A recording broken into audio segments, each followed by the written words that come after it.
Pharaohs. These pharaohs were 4th dynasty pharaohs associated with the pyramids. The largest of all of the pyramids there, as well as the largest in Egypt and the largest anywhere else in the world, including those in Mexico, the one called Khufu, is 48 stories high or 480 feet high in its from center, the top of center to the bottom. Unfortunately, there were 8 feet that got knocked off by vandalism and whatnot, all the way up there. And so you will notice that there's a metal that sticks up to where the original top was. So the ground size on ground level is about 3.5 city blocks wide by 3.5 city blocks long. That will give us about 640 feet long by 640 feet wide. So you could understand it's a massive, that one is a massive one and the others are massive enough in themselves. You will notice that the center pyramid appears to be the tallest of the three. However, the first one that you will come upon is the tallest. The reason for its appearance is that the second one, the middle one, is built on higher ground than all of the others, and so it appears to be taller. It is higher, yes, because it's on higher ground, but it's not taller as far as the structure is concerned.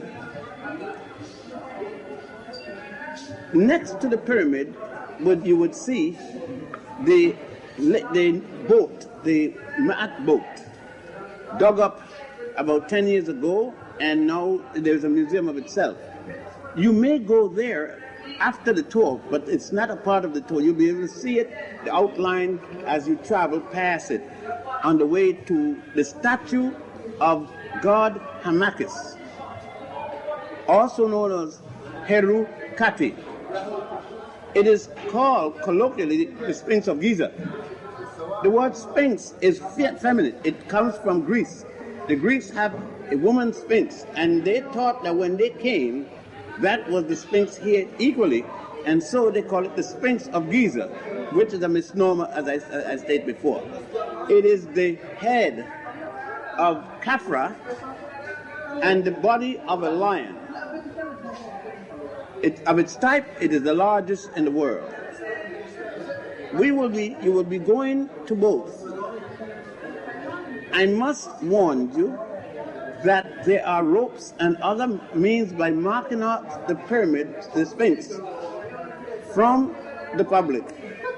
There's always people who try to go under.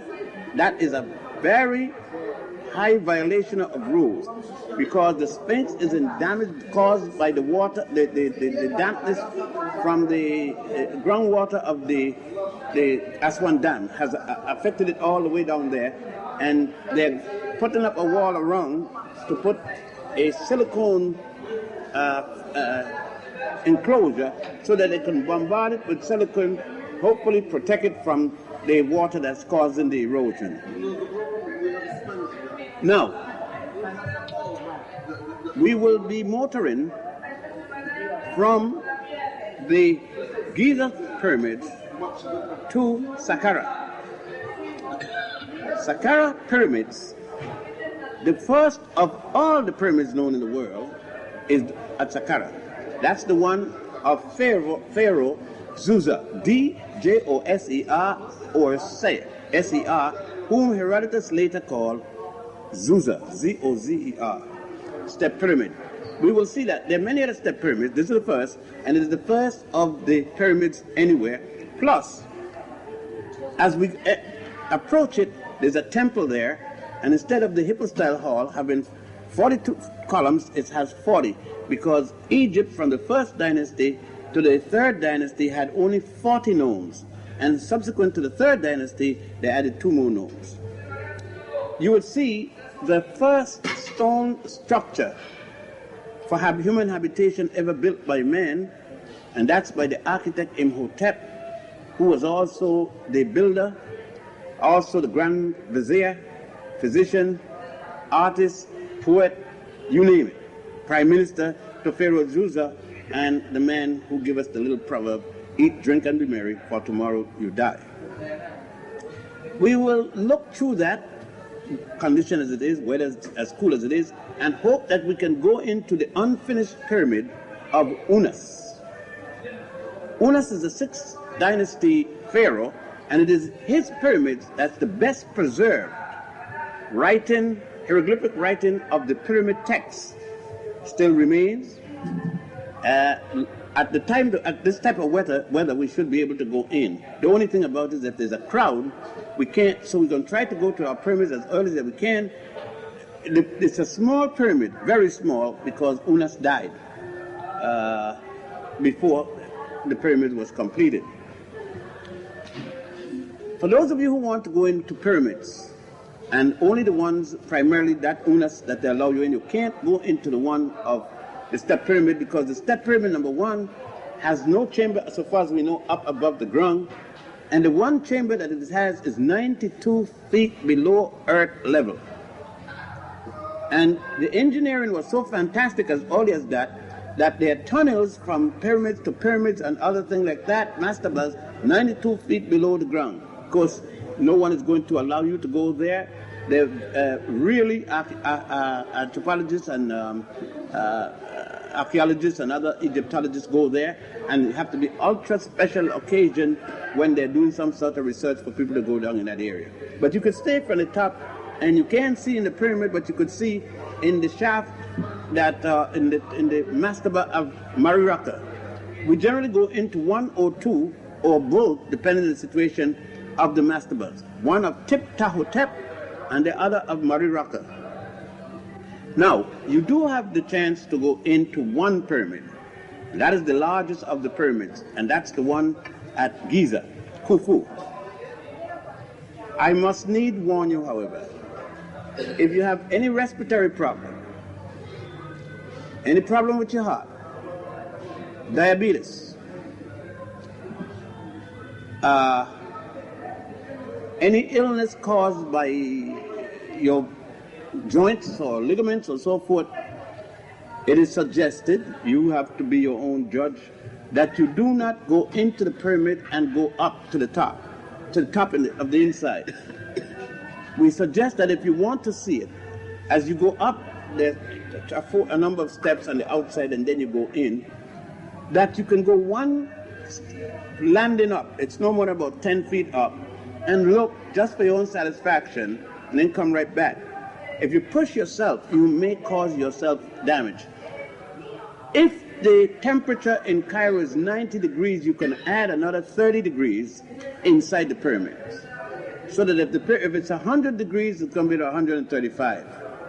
Anywhere from 120 to 125, depending on the people in the pyramid. When you go up to the top level, which is about the 11th floor, using floors, you cannot go up in the pyramid standing in this manner. You go up the pyramid on made steps. You have one rail, the one person going up and one person coming down, and it's made by the tourist center to assist you to carry. So you walk up in this manner. When you come down, because you can't bend, if you can't bend coming up, you can't bend coming. So you come down in this manner. And there's a tendency to have the total tension in your knees, the ligaments there. So I suggest very carefully, if you have any problem at all of the kind I mentioned, that you refrain from going up into the pyramids. That is as much as I will say. And then we go into Memphis. Mem. The original name of that city was Mem, M-E, to which the Greeks add P-H-I-S, metropolis, Memphis. It was the first capital of Dynastic Egypt. Not the first capital of Egypt, but the first capital of Dynastic Egypt. You must make that distinction. People think that Egypt started with the dynasty. No way. The unification, the reunification of Egypt started what is called the dynastic period. That is when the pharaoh of the north by the name of Scorpion was defeated by the pharaoh of the south by the name of Mena. Mena is also called Nama. M-E-N-A, Mena, or Nama, N-A-R-M-E-R. Herodotus, the Greek who came way later, called him Menes, M-E-N-E-S. The pharaoh of the north was Scorpion, just the little thing you see there, Scorpion, scorpion, sting like a scorpion. Mena defeated Scorpion, reunited the two halves of Egypt, and thus that reunification is called the beginning of the dynastic period. From the first dynasty to the 31st dynasty. The 31st dynasty was the dynasty in which the Romans occupy, that's the era of the pharaohs, of the Caesars, coming into Egypt, starting with Cleopatra the seventh, the daughter of Ptolemy the 13th. You just saw Cleopatra's, an outline of Cleopatra. There is no other authentic picture of anybody named Cleopatra the seventh. Any picture you see of Cleopatra the seventh isn't like that. Is a fraud. It's a fraud. It has nothing to do with reality. Okay, I hope that's the only thing left by the ancient Egyptians about a woman named Cleopatra the seventh. Is that outline you saw there at Dendera and those inside. Anything else is a fraud. It's a lie. The person who show you is just as much a jackass as the person who's saying it. I emphasize it in that way so that you could see. Now, I know that you and others may have immediately answered, what does Cleopatra look like? And everybody's got 150,000 descriptions. Nobody knows. Nobody knows how Cleopatra the seventh, what she looked like. That's the only record that we have of what she looked like. You just saw it this afternoon. Now, making your assumption, in order to have your idea of what she may have looked like, let us see who she was and who her parents. Number one, when you heard of Cleopatra, you heard of her at 40 BC. That is when Julius Caesar came to Egypt with intent of conquering it. Did conquer it, and as a result, occupied the land. However, allowed, to some extent, the reigning queen to hold on to the land. That queen was Cleopatra the seventh.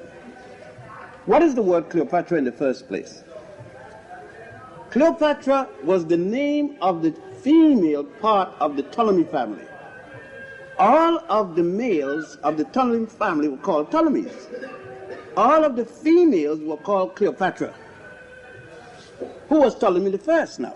To know who the Ptolemy family. Ptolemy the family, the first, was a Macedonian Greek general in the army of Alexander II, the son of Philip of Macedonia, and people here call him Alexander the Great. There was nothing great about Alexander. No more than Catherine the Great, no more than Napoleon the Great. Nobody talk about Hitler the Great. They did no worse and no better than Hitler. They went out killing people and taking their land, taking whatever the people had. And they said the Great. Because he was conquering everybody else but European, therefore they were the Great. If they had done the same thing to people in Europe, they would have been treated just like Hitler. See, nobody hated Hitler because he was bad. He was bad. They hated him because he did it to European. You don't hear nobody complain about what he did in North Africa. It's what he did in Europe. Okay. So I don't say Alexander the Great. I say Alexander the Second because that's what he was. But Alexander the Second came in 332.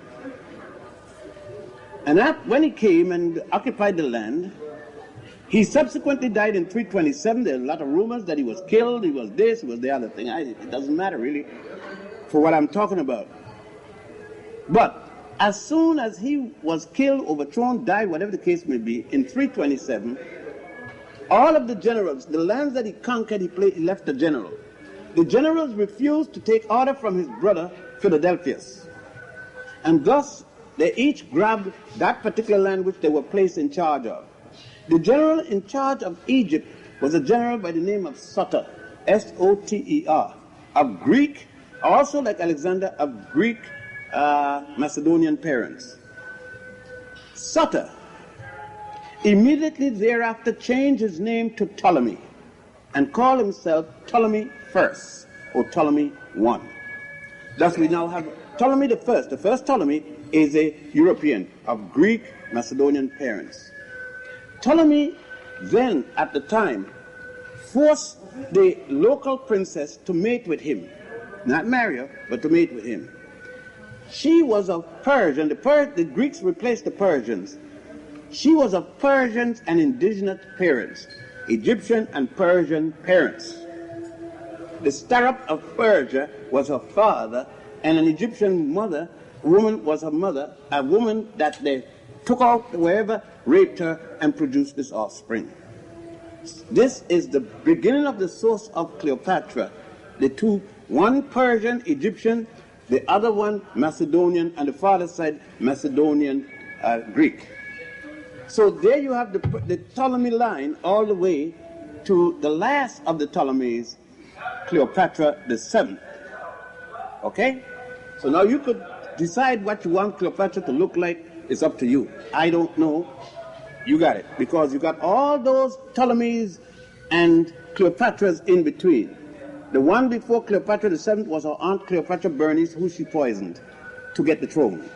She poisoned her brother to get the throne, and almost tried to poison her son to keep the throne. So you could understand she was a very nice woman. So all of you running around praising and I hope that you do more of the study.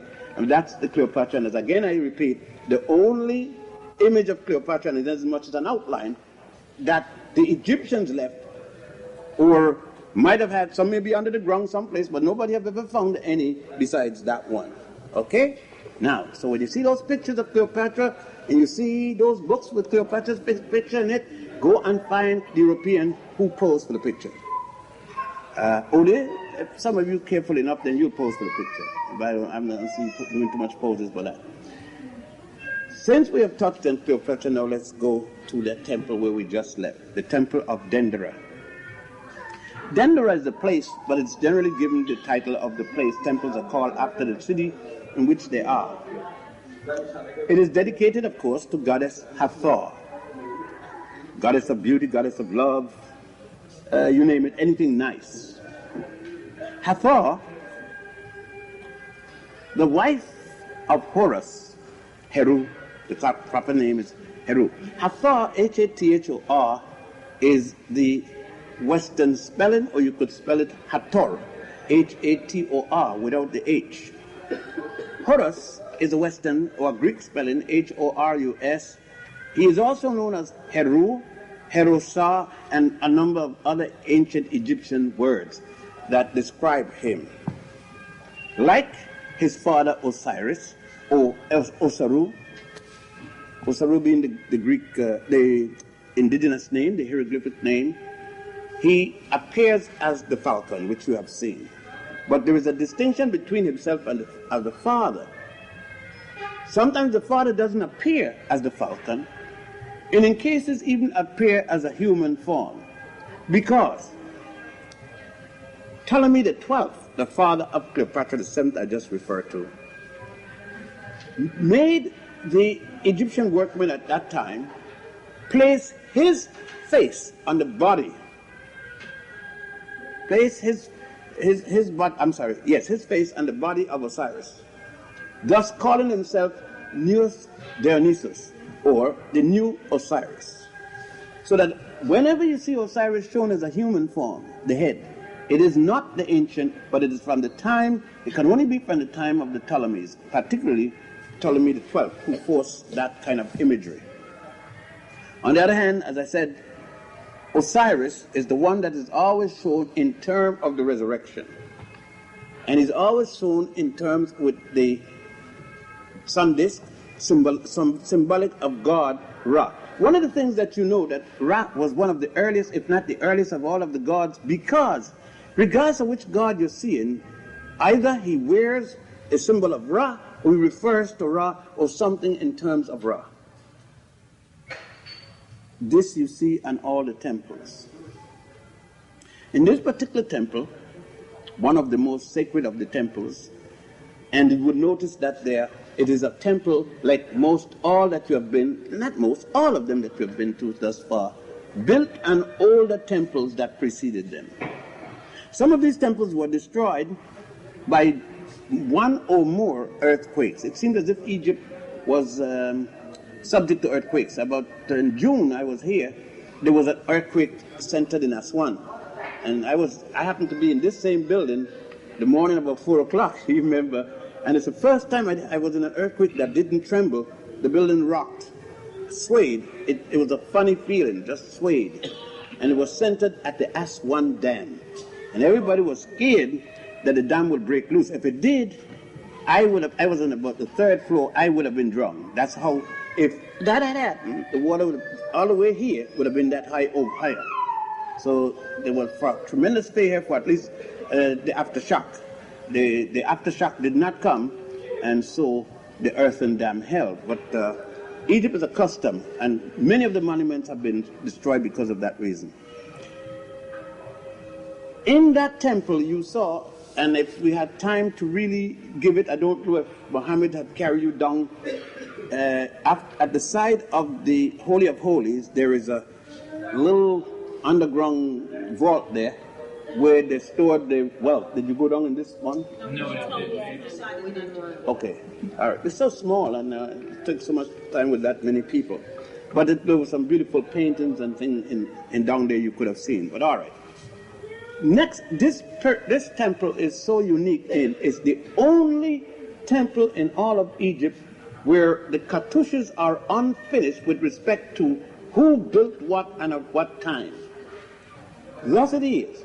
Although we relate the temple to the period of the Ptolemies and the Romans, started with the Ptolemies, completed during the time of the Romans, no one can say for sure that if it even started with the Ptolemies or so forth. The reason that it's given to Cleopatra, the fact that on the outside there is the cartouche relating to Cleopatra, but again, just like the temple that we came from in Abydos, we noticed that the majority of the writings there relates to Ramesses II. But in fact, the temple was started by his father, Seti I or Seti I. The same thing is here, because the vast majority, not the vast, all of them inside of that temple are without writing inside as to who. Whatever the calamity, whatever the situation was, the war or whatever, nobody was able to finish the cartouches to say who's built the temple or what the case is. So it's up in air.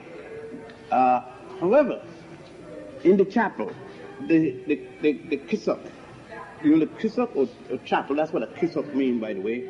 The little chapel that you went to after you came out in the little place there, and you went up and saw goddess Nut. I had told you before that you would see something way beyond what you saw in the temple of Ramesses, the tomb of Ramesses VI. Goddess Nut, I went upstairs to do something.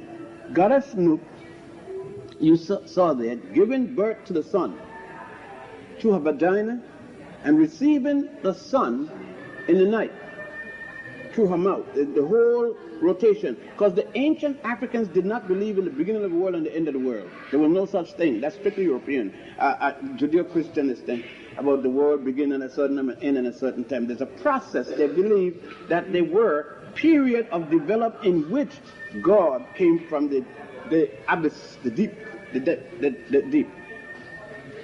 Because of that statue, there are also many other statements. One of the statements which you may not have heard anything about is this, analysis, is the beginning of the destruction of the world by flood, which the Jews adopted and put their own little 2 cents in. But there is a story based upon what you saw there in the chapel, and every time you come, the guide can't remember. See, guys don't write down anything. They don't read from a sheet of paper. And your memory don't pull the same set of information all the time. So you may come and get this guide today, and you think of telling you about that today, and then tomorrow, and forget that. Tomorrow you may think on that first, but tell you, there's so many things to tell you that they can't just tell you the same thing all the time because they're walking around and they're pulling from their memory. But one of the major things you need to know is the story of the flood, where the Jews copied it from. There's a story where Goddess Nut, that man, after the evil Typhon had killed his brother Osiris, she decided to purge the earth of all these kind of bad and evil people. And thus Goddess Nut came one day with her menstrual flow and drunk the world.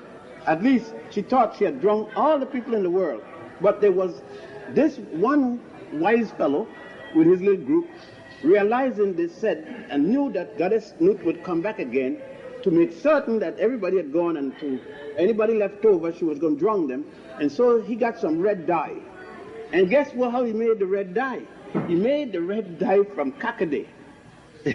So for those of you drinking kakade, you better stop. If you know what, it's good, right? So, all right. And they took the kakade and made the dye, and they went, when they heard Goddess Nut coming, they went in a whole big thing of kakade, red dye. And when Nut came by and saw these people, she said, oh, they're drunken, I've already drunk them. And she went on, and that's how mankind was saved from total distinction from the earth. So now, you know, the Jews got their own little thing, but it's secondary to this one. I like this one. It's a lot more fun. The other one, ain't got no fun at all. Plain old water. Who has died of plain old water? But anyhow, so you could hear, there's 101. If you want to hear the, not Cinderella, Cinderella? Is it? The Cinderella story is connected to Isis. There's a Cinderella story right here. Some guys will tell you, I don't have time to tell you all the different stories that were adopted into European culture. But you see Goddess Nut there. Unfortunately, we could not go down in some of the tombs, and so thus we didn't get a chance to see God Shu, S-H-U, the God of the earth. See, Nut is the God of the sky, God of the heavens. Shu, S-H-U, is the God of the earth. And there are some scenes in which you see God Shu holding up Goddess Nut. God Shu is on his right knee in this position. His left knee is in this position. And it shows you God Shu the earth holding up Goddess Nut at the two columns of heaven. One hand on her breast. Nut is shown like you see in the temple there, but instead of her foot just in this shown in the temple, it is shown coming all the way down to the on the wall, down to the floor, her legs, and then the other, it goes right across the ceiling, painted like a heaven, with stars and everything, and the hands and her hair and her breast hands down, and the other side, and God's Shu is holding her, the right hand at her vagina, the left hand at her breast, and the caption says in hieroglyph, God's Shu holding Goddess Nut at the two columns of heaven. Thus the woman was considered heaven. And in the second picture, it always shows, and most of these are nice temples that you go down, it shows the god of fertility Mim at the same place, and it says, God of fertility Mim, replenisher of heaven. Now you get an idea of what they're talking about. And it is explained that a baby is in heaven before the baby is born. So for those of us who want a heaven better than the placenta and the ovaries, etc., that's because you don't want to believe that humans worth anything. I follow these fellows here from ancient times. They sound better, they're more rational, and that's the only heaven I ever found. But anyhow, when you look at that temple, it's showing that. I do not know for most of you who were walking around, you saw at the, first of all, let me say that the original zodiac wasn't wrong. The one in Paris they have itself, they tell you the original is in Paris. It's a joke. The fact is that when the French came and was stealing, when they took the original from there, it was rectangular shape. What they sent back here and what they have in France is wrong. That's number one. So therefore, as a matter of original being, the French story for years was that the Frenchmen, after being pursued, after stealing it, lost it in the Nile. But 20 years later, suddenly, there's an original in Paris. I could say to you, it's as original as you want it to be. It has no validity in its originality. And the point is this: why would they put a fake one from the French back up there? You see what I'm saying? But it is but the French and the Greeks and others knew they had a good thing going by projecting this myth Because there are some of us right here gone. Some of us won't come out the house until we read our horoscope. The French made all kind of money on the pattern, and the Greeks. Some of us wouldn't go down the store. We won't marry somebody. We wouldn't even kiss somebody who ain't born with the right month. If your moon ain't in the star and Jupiter ain't going down to seas, June or someplace. Pure junk.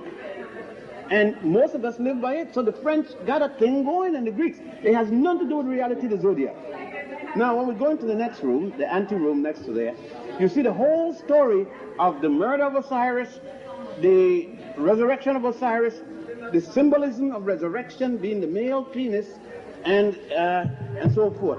But I don't know, because we were running, I pointed to some people as they passed by, the birth of Horus being shown, up there they call it, the nursing of Horus. The Roman Church, up to 1937 or so, used to have a picture of Mary nursing Jesus on her left breast. Jesus sitting on her lap, and he's nursing on the left breast. She's holding him in this manner. I show some people the same picture. The church have outlawed that from 37 and say it is pornographic, because the church doesn't believe that women should show their breasts nursing a child.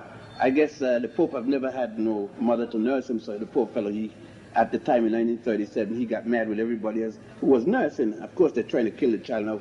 Those who nurse him put a blanket over the child's head. The child can't even breathe. But that was here. Of course, you notice that the ancient Egyptians had no problem with their reproductive organs, since they know that the only way people got here is through sex. Now, the Adam and Eve story, you can go along with what you want. I prefer the way that Daddy made me. I don't want no dirt and all that kind of stuff.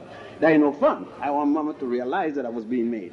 Well, that's going on. Now, you see, if you had the opportunity to see the whole process, the whole projection of birth, life, death, resurrection. And I'm sure that you saw it in the anteroom next to the astrological chart room. We can now leave there and go back to Abydos, where we initially started this morning. Again, Abydos was considered the place of heaven, the physical place of heaven geopolitically. It is in Abydos, and it's blocked off now because they're trying to clean it. But there are some empty rooms that we could have gone in of fantastic paintings. The dyes and things are in their original position. But you'll be surprised how much film from just your breathing, hundreds of people breathing, the film goes on the painting. And so often they have to clean it and take very, very, very special chemical to get that the film, the grease. Even though you tell people don't touch, somebody's going to touch. And to get it off. And each time they have to do that, of course, even if it's a milli-inch or fraction of an inch, some of that paint comes off. And so they've got to do that with process, and they've blocked off those areas so we couldn't go in there for the whole of this year. The same as they have shut down the tomb of Check1 and a few others for the same process. Okay. Nevertheless, Abydos is the only temple in which you would find 5 Holy of Holies, but it's only the one in the center, like all Holy of Holies. The one directly in the center, as you enter the door and travel from the west to the east, is the one that is the chief priest stood in, and no one else is supposed to have gone in there but the chief priest, except on once a year when the king pays a visit, if he does, that he is also allowed to come in and then leave during the day. But in Abydos, the story of Isis and Osiris, or Aset, her name, and Asar, Aset, A-S-S-E-T, or S-A-S-E-T, or Asar, A-S-A-R, or Asaru, A-S-A-R-O-U, or A-S-A-R-U. All of those are the hieroglyphic name. The words come from 2 forms of hieroglyphic. One is called hieratic writing, H-I-E-R-A-T-I-C, and the other is called demotic writing, D-E-M-O-T-I-C. And there are a number of other types of hieroglyphic writings, but those are the 2 which the ancient Egyptians used. There are more than others. There are a number of writings that have been found, but no one up to now have been able to decode them to know what they were saying. All right. At this temple, you not only saw Osiris and Isis and Nephthys and the other gods in attendance, that temple of Check1 having been dedicated to God Osiris. And of course you saw the tunnel, the type of tunnel that was called Osiris's travel. Osiris traveled from the nether world to the existing world was said to be there. It is there that Osiris, his Ka and his Ba met in what is called Buris or Busiris. B-U-R-I-S, Buris, or B-U-R-S-I-S, Busiris. It is the place that where man and his outer man met. What do you mean by that? At that point, it was there that man would come. I think Brother Basanova speaks of this, and it is here the Hindus adopted this thing about the projection of oneself from the outer self. They got it from here because it's in here they said that a man, when born, had to come to get his outer self. Don't care, let's say you were born in America, you were born in Trinidad, you were born in Japan, you had to come here. That infinitesimal part of time of the birth from your mother, let's say the passing of your sperm from your father to the integration with the ovum with your mother, that at that infinitesimal second you came here.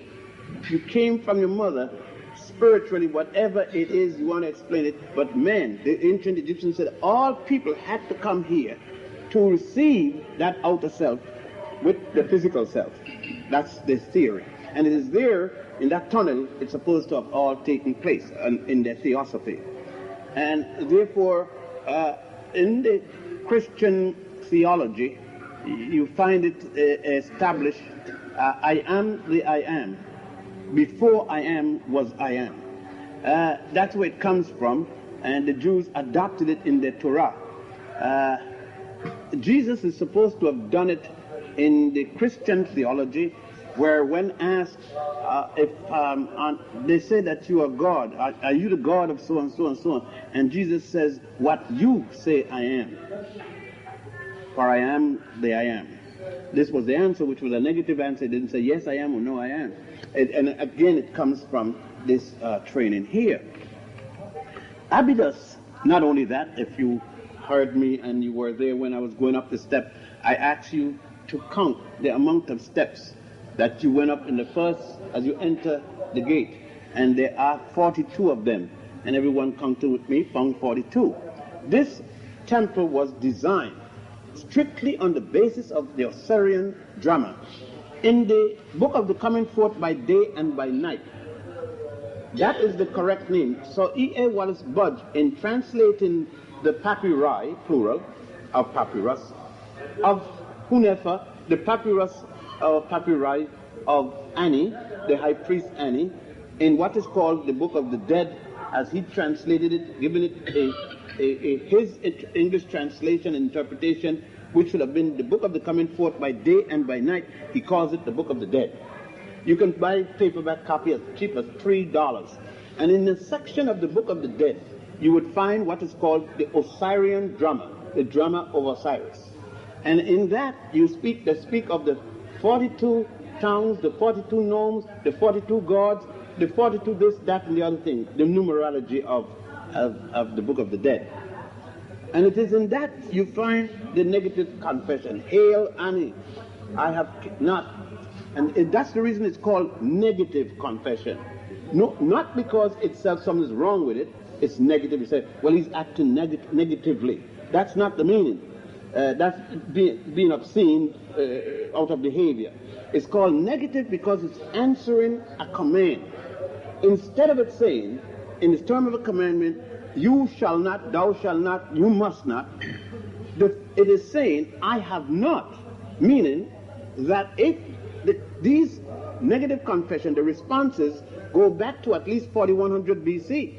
If the responses is at least 4100 BC, obviously the command have to be at least 4100 BC or before.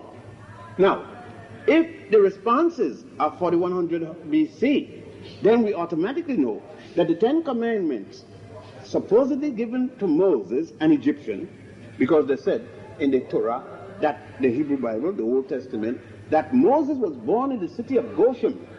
Goshen is about 20 miles north of Cairo.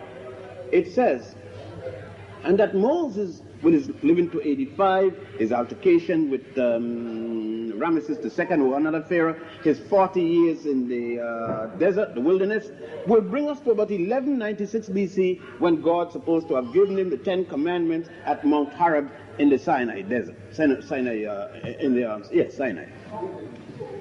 Peninsula rather. If Moses received the Ten Commandments in 1196 BC, and the Osirian drama response is already 4100 BC, let us round the figure off for the sake of mathematics. 1196, let's call it 2000, okay? 2000 from 4100 leaves us with 2100. So it means at least 2100 years before Moses received the Ten Commandments from God Jehovah in Egypt, in Africa, at a place called Mount Sinai, there were already 42 commandments, and in those 10 commandments, you find that those 10 commandments are already included in the 42 negative confessions. Thus, you see that the Jews only plagiarized and then lied and said that Moses got the 10 commandments. Oh, Moses, if in fact he lived, Moses was equally a liar then, because Moses had to know. If the Jews said that Moses was a priest in the mystery system in Egypt, that's the statement in the Torah, then Moses would have gone right down the street here. If he had to have gone down the street where you just were yesterday, at the Grand Lodge of Luxor, which is called the Luxor Temple, where all priests had to be ordinated. He had to have spent 7 years, going in there at the age of 7, and then spend 40 years, come out at age 47, and become a priest, and act as a priest, and live as a priest, if in fact the Torah is telling the truth. How could Moses have escaped? How could Moses not know that he didn't get any something special from Jehovah when the priest had to recite the 42 negative confessions 3 times per day, upon waking, upon the noon bath, and upon getting ready for sleep? Okay? Let me repeat that. The priests, each and every priest, had to repeat upon waking the entire 47 commandments, 42 confessions, repeat them, I have not, making sure that he has kept himself pure during that day. And to start the new day, reminding him that he prayed. And at midday, so that he don't forget his obligation, he had to recite all 42 of them. Now, are we saying that Moses had a lapse of memory when he went to Mount Sinai, and then somebody gave him 10 laws, and he didn't know that he recognized that these 10 he already got? But let's continue on. You see, what has happened, obviously, and I don't think you could deny it, both Judaism, Christianity, Islam. You say, well, now how would the Hindus get it? Well, you remember that we are speaking about Thutmose and others conquering all the way to the Ganges. The Ganges itself being named after that Ethiopian general that led the forces, General Ganges. Okay, the proof of the fact, and look for them when you get there, the Dravidians are the relics, the remains, the African remains of that period of time are today called Dravidians in India. They are Indians who you may see of varying physical appearance of Africans. In other words, some may have a thick lip, some may have kinky hair, some may have broad nose, and so forth, depending on to what extent the amalgamation went on between the remnant of the soldiers who were left there during that time when the Africans went all the way, the Africans of the Nile went all the way, conquering to the Ganges River. They were also known, they called at one time the Elamites, E-L-A-M-I-T-E-S. So when you run into those terms, you know who you're talking about. Abydos, not only for us who are in the field of Egyptology, like the king chart at Saqqara, give us reaffirmation of the pharaohs and queens of Egypt. Abydos, of course, Sete having his own position about who he considered to be Egyptian and not, eliminated didn't put into cartouches, although he put the right amount of cartouches, one for each king or queen. He did not put into the cartouches the names of the Hyksos, the name of Hatshepsut. The Hyksos because they were foreigners and they considered them ignoble people, less than honorable, worthless, all kind of people. Hatshepsut because he positioned her for being not of good character because she acted as both a man and a woman, and at the time wore men clothing, and he considered that to be terrible, and many other reasons. Some Egyptologists, in their analysis and in their hypothesis, said that one of the reasons he also didn't bring it there because he introduced Planned Parenthood into the culture. You know, it was Hatshepsut is known as the earliest woman in record to have had her physician and pharmacologist to provide her with a method to stop pregnancy. If you want to read that, it's in the Abydos papyrus, and the Abydos papyrus is in the London Museum. I have shown a copy of it in many of my books. And the American Medical Association pamphlets of 1961, September, you could get the whole article on that. The earliest known method of Planned Parenthood, I don't say birth control is a different thing. Planned Parenthood is when a woman or a man or family decided to plan their children. Birth control is when an imposition is placed upon you against your will, and somebody says you're going to have no children or you're going to have children, and you have nothing to do about it. And Hatshepsut did that, and as I said, the papyrus, the Abydos papyrus, it requires the following. The shrub of acacia, placed in honey, when left alone for a period of time, it will break down into what is called lactic acid. That lactic acid was then made as a suppository with some gum base, where the woman could insert it into the vagina. The sperm from the man is trapped by the heat of the body, melts it, it traps the sperm. Do you know that that is the original base for autogenal jelly? Park Davis, Monsanto, Coswell, and a number of British and American pharmaceutical companies who's always checking all over the world to find formulas from different places, and having used this, developed the autogenal jelly that is used in diaphragm today to do the same process, trap the sperm.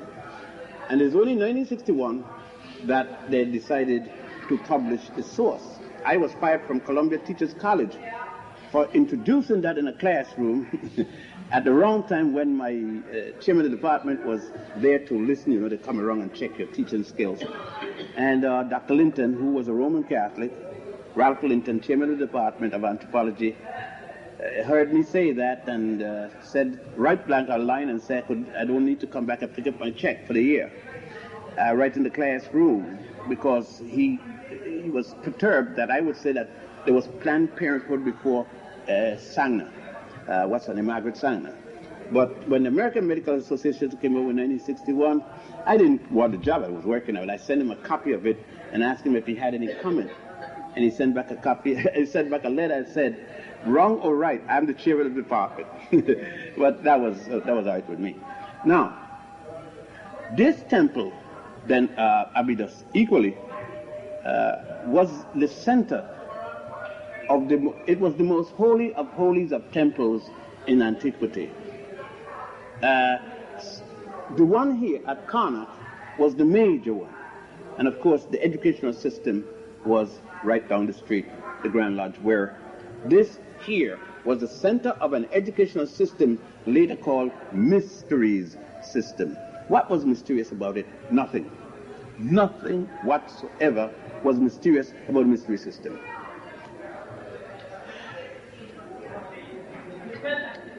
My daughter was going to school, and she had finished school, medical school, and was specializing. And she had to perform some surgery, and I got an invitation to come to see it in what they call the gallery.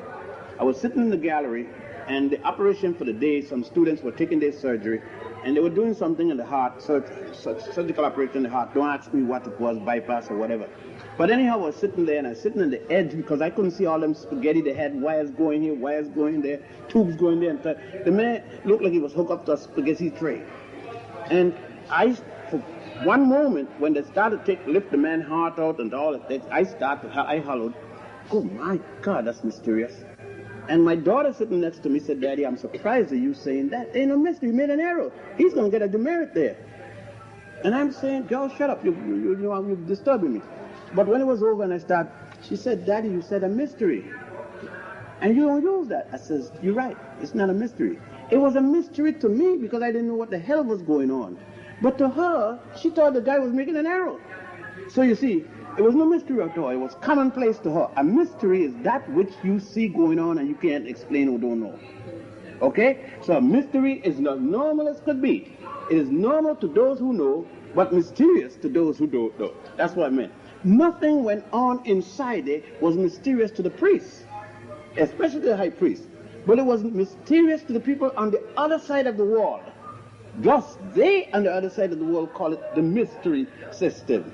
Those in the inside of the wall performing it call it the educational system, okay? So you could use either one, but I'm just trying to tell you what the use is so you can understand. The education system of the Nile Valley was centered there, and at a later date they established branches in Europe and in Asia. The first to be established in Europe is the lodge, what is called the subordinate lodge of Delphi. This lodge was called the Grand Lodge. Remember that for years people went to school at lodges. Even many cultures, lawyers go to lodges and stay and learn. Many disciplines go to lodges, still go to lodges or in and learn. And so the word university came later. The university system was started by the Moors in Spain when they established Europe's first university, University of Salamanca, a copy of the University of Jene of Ghana, West Africa. Now, I'm going to end here, wind down, and for the question and answer period, and then the next lecture would be the last one of the series, which will be held in Giza when we go back to the Cairo region. The culmination of all of what you have seen thus far in this land, starting with the hewn temples of Ramesses II and his most noted wife Nefertari. I remember Muhammad saying that Nefertiti was the most beautiful woman. I mean, who says so? But the guide says so, because Europeans teach the guides, and they repeat what the Europeans say. What makes Nefertiti so beautiful? First of all, nobody knows Nefertiti. They found 4 heads at Tel Amarna, the temple of Akhenaten, in digging. And in a casement, and on the casement it had the box. It had Nefertiti. Nobody knows Nefertiti what. Is it a story about her dance? Is it a story about her life? It's a story about her head? No, just the word Nefertiti on the box that these heads were in. There are 4 different styles, 4 different things. I put them in one of my books, Black Man of the Nile and His Family. They were in a show in the Brooklyn Museum 10, 11, 15 years ago. And in that show, there was a recording. And when you're going through the door, it said, and it showed you the 4 heads that loaned them. These 4 heads supposed to be that of Nefertiti. Obviously different. We feel it has to be that one, and they point you to the one that most people wear around their neck, which is the one that looks most European than all the 4. And thus they say the prettiest woman in the world. Some people say Cleopatra was the prettiest woman in the world. Some people say, so and so. It depends. There's no such thing as the prettiest woman in the world. That's a matter of aesthetics. And therefore, what I may consider the most beautiful world, you may consider the biggest bunk of nothing that you have ever seen. It's aesthetics. It's up to you. One man's beauty is another man's ugliness. So, keep going. He's laughing up a breeze. I don't know why. Brother Dix is laughing and watching in a certain direction. But nevertheless, what you have seen unless you have been here before, must be tantalizing, to say the least. To start out with a colossus, as these two temples must have been dramatic enough to see the unfinished obelisk should be startling in its engineering perspectives, and to hear how it was transported in the inundation period where canals, boats brought all the way down here. If you took 4.5, 5 hours to get from there with the intermediate stops, say 3 hours if you didn't stop, then figure they had to bring on barges that all those obelisks you saw there, they're all, the one in New York, the ones in London, the one in Paris, the umpteen in Rome, all came here by virtue, they're all around this area, nowhere else, by virtue of Africans like yourself, cutting them out of those walls there because it's the only way the quarries, the marble quarries are, brought here, shaped here, and then had to be dug in, the artwork, then righted at a period of time, 4,000 or 5,000 years ago, as much as that, at the inundation period. The whole nation was at work at that period because there was no farming, the land was in flood. Then to leave there and go to Komombo, the high gold mountain, see the concepts of the Nile meter, the development of concepts of hope and throwing thing of wealth to bring love, to bring fertility, to do this and that, concepts.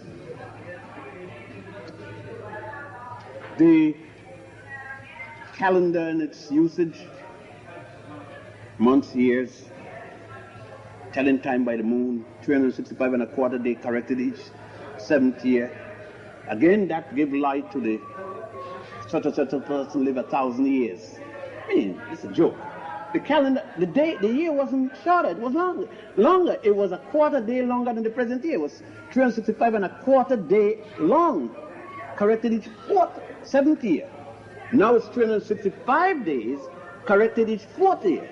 Adds up to the same thing in the Jubilee year. So you know when so-and-so live 1,000 years, where?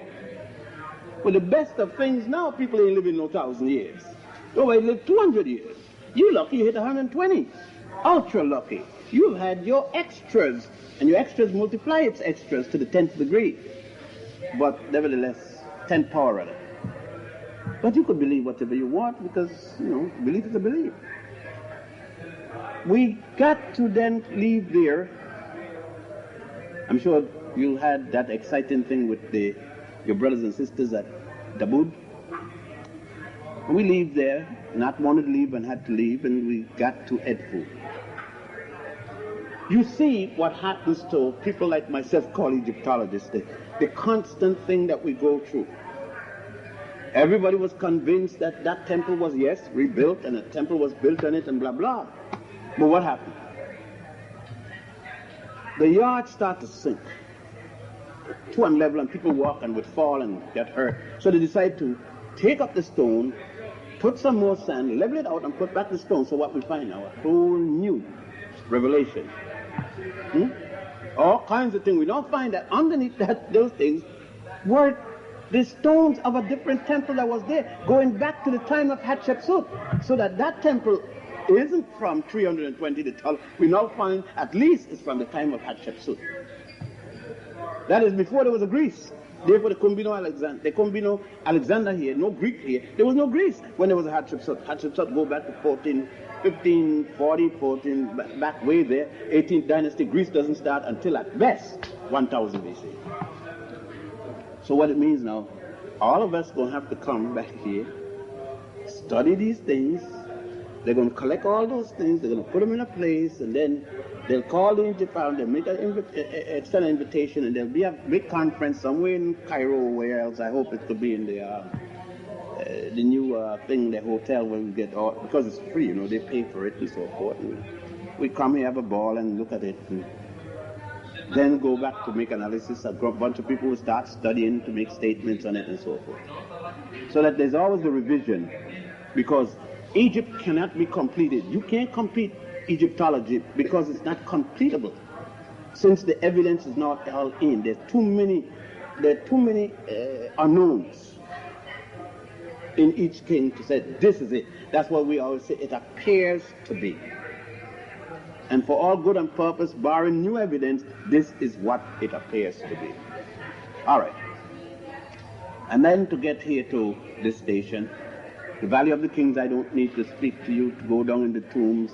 And then you see the insignificance of Tutankhamun as against the other pharaohs. And of course, that's all you ever heard, because 51 pieces of his jewelry. And you ain't see nothing until you go to Cairo, where you're going to see 3,500 pieces. And then the other things in there. And you're going to see, if Tutankhamun tomb had 3,500 people that they surrendered, I'm not talking about the pieces that they stole and spirited out, the covenant and all this fellow, they die ultra rich. You know, don't think that they turn all that they found. You don't be so naive. But nevertheless, if that little insignificant tomb, an insignificant pharaoh, then imagine the one next to him, what they must have found in the tomb of Ramesses VI, let's say. And it's in Taiwan. And in the pyramids. So you know, you could go to Europe, you ain't blind. You can go to London, you can go to Paris, you can go to any of the Austrian museums and so forth, and you see what happened to them. They're over there. They're stones and whatnot. But then you look at all this, and you could understand why it is no one can teach that you got anything to do with this. If they teach that you had nothing to do with America, where you've been for 400 years, all kind of wars you've been fighting, and they don't teach you had anything to do with that, what makes you believe they're going to teach you that you had anything to do with this? When their whole life, civilization, the God concept, that everything is based upon here. And you feeling mad because they don't teach it. If you were there, would you teach it? After you say, if you were there and you say that we were inferior, would you turn around and teach that we did this and they learned from us? You got to be out your bird. Be a total contradiction. So, what more could I say in terms of the South here? As we approach north, we're going to find the change, even the change of skin tone, physical characteristics, and the coldness of the people. So if you go to Cairo and you feel bad, well, somebody ain't treating me something, what else could you expect? Nobody else looking like that in America treat you any different. You are going to America when you arrive in Cairo. You will arrive in JFK, Cairo. And you'll be treated as JFK, Cairo, JFK Kennedy. If you take Cairo and put it in JFK, the airport, take Kennedy and put it here, you get the same treatment. Okay? So don't expect anything better. Don't expect people to love you. You're giving up your love when you leave here. When you go up in the dining room, it's not going to be like here. It's not going to be like S1. It's not going to be none of that. It's going to be cold. Because you're now with the cold people. Professor John Clark called them the thawed out icebox people. They call themselves so. In a book by the guy from Canada, The Iceman Inheritance, Michael Bradley, thank you. Michael Bradley. The Iceman Inheritance. If you never had, get a copy. Then you would stop being angry and just deal with yourself. You just said, to hell with it. I can't deal with him because they can't change. Okay. So, I have no more information until probably later when I hear from Cairo or Mr. Hagagi with respect to changing our flight from 2:45 in the afternoon tomorrow to hopefully in the morning. I'm trying my best. I'm going to see a little later. I'm possibly going to see the manager of the airport here. He sent a little notice that I hadn't seen him since I come in, and I'll go see if I can pull a little string. Maybe question and answers, if any, and try to do best I can. Yes, Brother Dix. Yes, Dr. Ben, I picked up on when Hannah said, what he said, Nefertari. He said, don't mix her up with the beautiful one, Nefertari.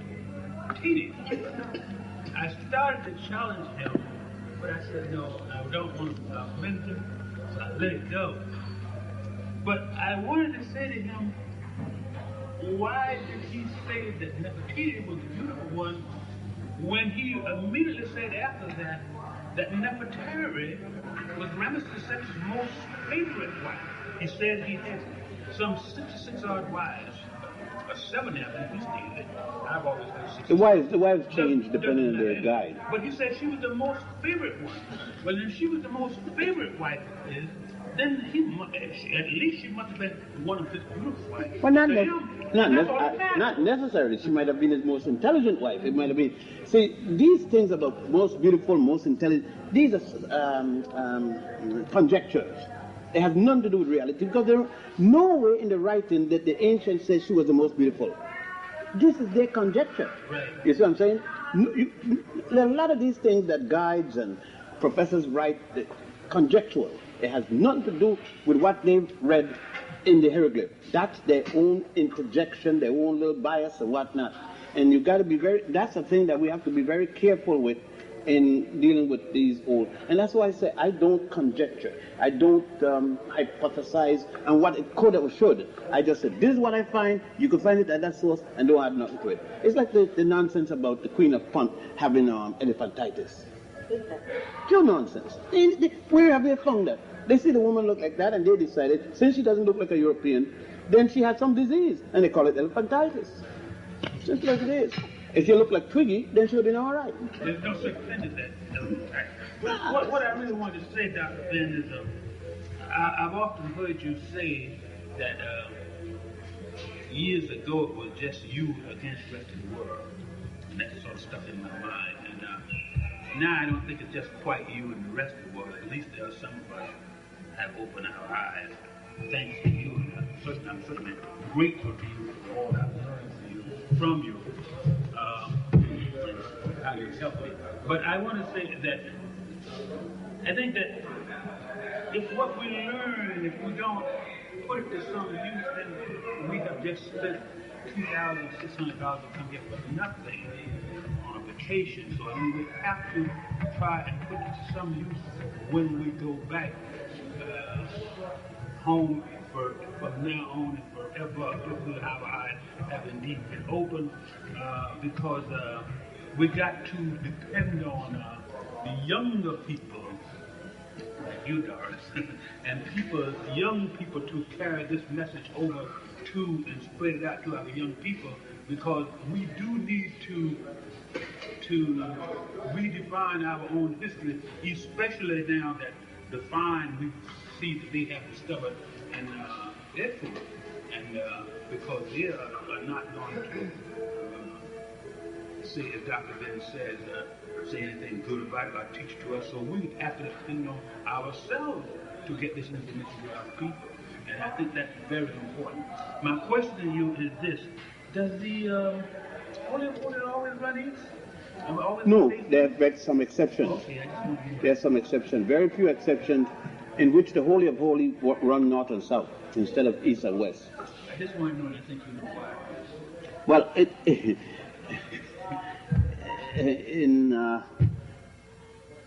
see how I could put this. In the inner circle of the craft, it doesn't run east to west, it runs north to south. Very good.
Yes. Yes.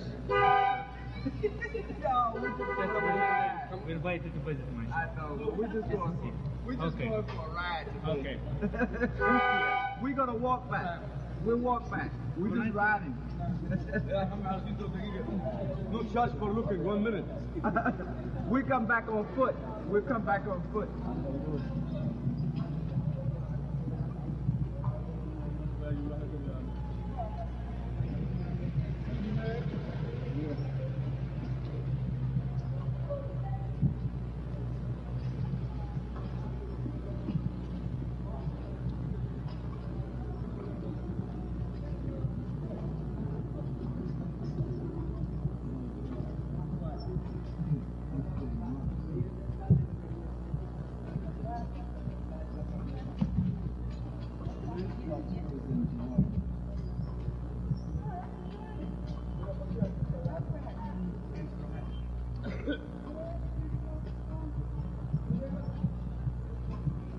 How are you?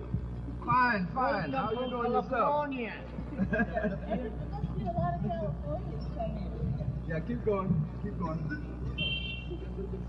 No, we just riding. We'll be back to the shop. We're gonna come back on foot. Right now I'm just making pictures.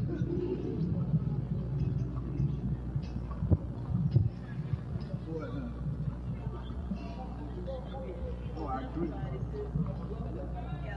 You know why? The sun.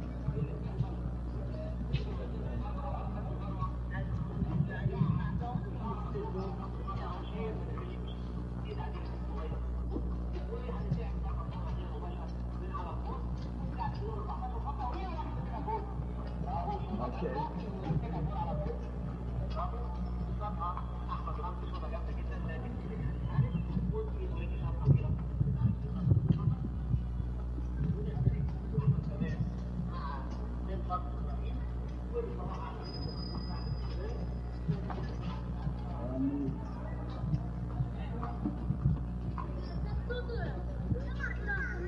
Did you see that? You see that kid get the beat? I mean, pop she walking. Getting to it. How you doing? Keep going. No stopping. Lunch? How you doing? Have a lunch. No. When I come back. 5 minutes?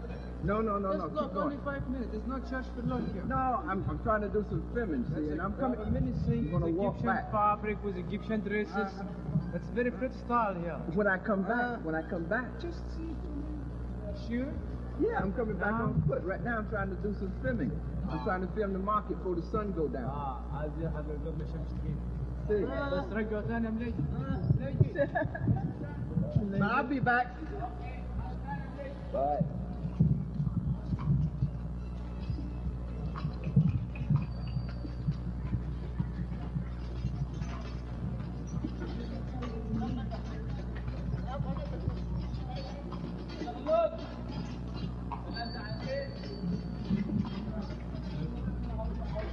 Amazing how they can drive these characters down through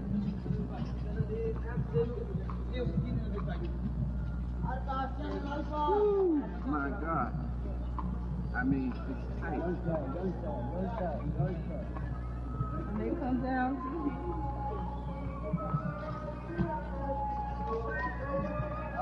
You know we're headed down to where we were the other day.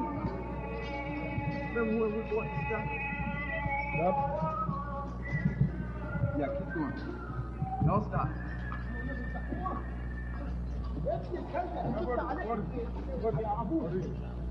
ايوه ندري سنتين ثلاثه ونرجع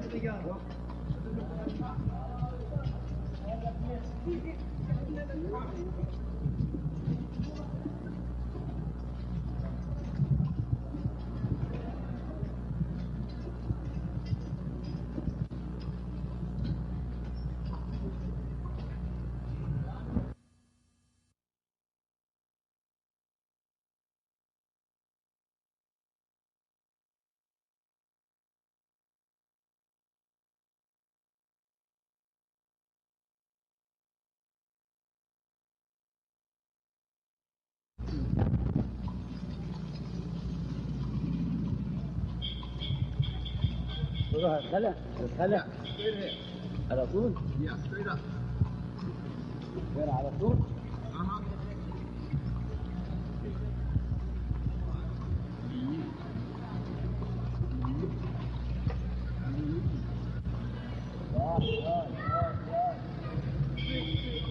My son spoke good English. He would tell us where to go. He would just take us. عليك عليك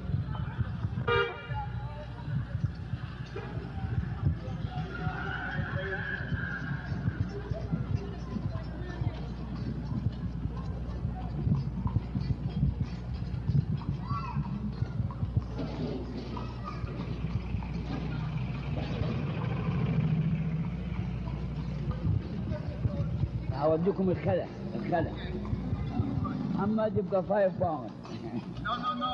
3 pounds. I ain't got 5. قربان ومحمد غلبوني على طول